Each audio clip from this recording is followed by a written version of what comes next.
जळगावात एका खासगी रुग्णालयात उपचार सुरू असताना महागडं इंजेक्शन दिल्यानंतर 2 दिवसात 2 बालकांचा मृत्यू झाल्याची घटना समोर आली आहे। डॉक्टरांच्या हलगर्जीपणामुळे बालकांचा मृत्यू झाल्याचा आरोप कुटुंबियांनी केलाय।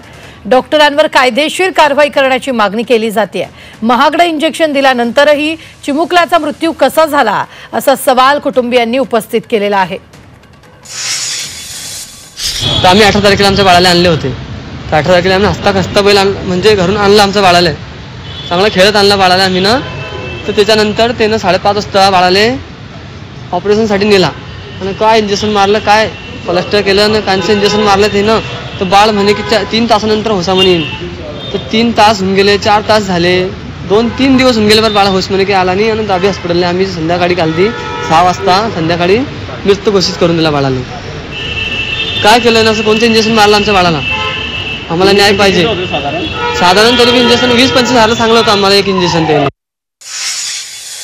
शहरातील जिल्हापेठ पोलीस स्टेशन येथे ADR नंबर 10/25 BNSS 194 दाखल आहे। त्यातील 3 वर्षाचा मुलगा होता हर्षल अमोल धाडे, डाबी न्यूरो सेंटर जळगाव यांच्याकडून ती MLC प्राप्त झाली होती।